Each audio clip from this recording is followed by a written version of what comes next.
আসন্ন ত্রয়োদশ জাতীয় সংসদ নির্বাচনকে কেন্দ্র করে ভোলার বুরহানুদ্দিনে আইনশৃঙ্খলা পরিস্থিতি স্বাভাবিক রাখতে নিরাপত্তা ব্যবস্থা ব্যাপক জোরদার করা হয়েছে। জনসাধারণের জানমালের নিরাপত্তা নিশ্চিত করতে পুলিশ সদস্যদের পাশাপাশি মাঠে নেমেছেন বাংলাদেশ নৌবাহিনীর সদস্যরা। বিস্তারিত মোহাম্মদ সাইফুল ইসলাম আকাশের পাঠানো তথ্য ও ভিডিও চিত্রে। আসন্ন ত্রয়োদশ জাতীয় সংসদ নির্বাচন 2026 আগামী 12ই ফেব্রুয়ারি অনুষ্ঠিত হবে। সেই উপলক্ষে ভোলার বিভিন্ন উপজেলায় যৌথ বাহিনীর অভিযান পরিচালিত হচ্ছে। আসন্ন ত্রয়োদশ জাতীয় সংসদ নির্বাচনে আইনশৃঙ্খলা পরিস্থিতি স্বাভাবিক রাখতে বোরহানুদ্দিনে নিরাপত্তা ব্যবস্থা জোরদার করা হয়েছে। জনসাধারণের জীবন ও সম্পদের নিরাপত্তা নিশ্চিত করতে পুলিশ সদস্যদের পাশাপাশি বাংলাদেশ নৌবাহিনীর সদস্যদেরও মোতায়েন করা হয়েছে।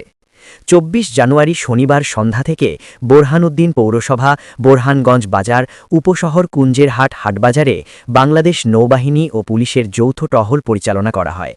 টহলে নেতৃত্ব দেন বাংলাদেশ নৌবাহিনীর লেফটেন্যান্ট কমান্ডার তৌহিদুল ইসলাম।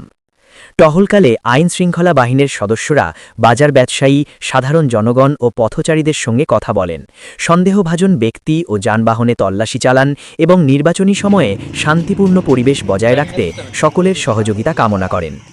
যৌথ বাহিনী জানান, নির্বাচনকে কেন্দ্র করে কোনো ধরনের চাঁদাবাজি, সন্ত্রাসী কর্মকাণ্ড, ভীতি প্রদর্শন, হুমকি বা বিশৃঙ্খলা সৃষ্টি করলে সংশ্লিষ্টদের বিরুদ্ধে কঠোর আইনানুগ ব্যবস্থা নেওয়া হবে। জনমনে আতঙ্ক সৃষ্টিকারীদের কোনোভাবেই ছাড় দেওয়া হবে না। পাশাপাশি দোকানদার ও স্থানীয়দের সতর্ক করে বলা হয়েছে, কোনো সন্দেহজনক কার্যকলাপ চোখে পড়লে তাৎক্ষণিকভাবে নিকটস্থ থানা বা আইনশৃঙ্খলা বাহিনীকে জানাতে হবে। যৌথ বাহিনীর উপস্থিতিতে এলাকায় কিছুটা টানটান পরিস্থিতি বিরাজ করলেও সাধারণ মানুষের মধ্যে স্বস্তি ফিরে এসেছে। নৌবাহিনীর সদস্যরা আরও বলেন, আসন্ন নির্বাচনকে কেন্দ্র করে কোনো ধরনের চাঁদাবাজি, সন্ত্রাসী কর্মকাণ্ড কঠোরভাবে দমন করা হবে। জনগণের নিরাপত্তা নিশ্চিত করতে পুলিশ, নৌবাহিনী ও কোস্টগার্ড সর্বোচ্চ সতর্ক অবস্থানে রয়েছে।